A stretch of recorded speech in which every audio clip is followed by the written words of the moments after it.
اور میں آپ کو کس طرح یہ بات بتاؤں کہ کس طریقے سے ہم نے ان دوست ممالک کو جا کر قرضے لینے کے لیے ان کے درخواستیں دیں، اور ان دوست ممالک نے ہمیں مایوس نہیں کیا، لیکن آپ جانتے ہیں کہ جو قرض لینے جاتا ہے اس کا سر جھکا ہوا ہوتا ہے، اور پھر اس کے بعد جو آبلیگیشنز آتی ہیں وہ آپ کو اس کا اچھی طرح علم ہے۔ میں یہاں پر بغیر کسی لگی لپٹی کے آپ کو بتانا چاہتا ہوں کہ میں بھی اور خاموشی کے ساتھ فیلڈ مارشل ہم کئی ممالک میں گئے اور ان سے کہا کہ IMF کا پروگرام ہے، یہ ہمارا ایکسٹرنل گیپ ہے، آپ اتنے بلین ڈالرز دے دیں، آپ اتنے بلین ڈالرز دے دیں۔ میں ان ممالک کا، ان دوست ممالک کا بے حد شکر گزار ہوں کہ جنہوں نے ہماری پذیرائی کی، لیکن آپ جانتے ہیں کہ جب کوئی کسی سے مانگنے جاتا ہے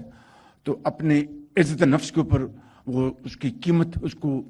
چکانی پڑتی ہے، کمپرومائز کرنا پڑتا ہے، اور پھر بعد میں کوئی ایسا کہیں سے خواہش آ جائے تو اس خواہش کو وہ کتنی بھی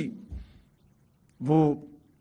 اس کو امپلیمنٹ کرنے کا کوئی جواز نہ ہو، آپ اس کا بوجھ لیتے ہیں۔ تو میں سمجھتا ہوں کہ یہ وہ حالات ہیں جن سے ہم گزرے۔ پھر ان ممالک میں جنہوں نے ہماری مدد کی، چین ان میں سر فہرست ہے کہ انہوں نے ہمارے اربوں ڈالر انہوں نے رول اوور کیے۔ میں کسی مزید تفصیل میں نہیں جانا چاہتا، لیکن حقیقت بتاتا ہوں کہ مشکل ترین گھڑیوں میں، چیلنجز میں چائنا نے ہماری مدد کی ان حوالوں سے، سعودی عرب نے ہماری دل کھول کی مدد کی، UAE نے ہماری مدد کی،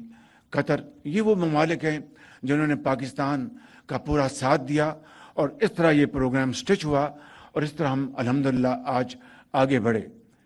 لیکن سٹیبل ہماری اکانومی ہو چکی، but this is not enough. جو تلخ حقائق وہ میں آپ کے سامنے پیش کرنا چاہتا ہوں۔ آج آپ کی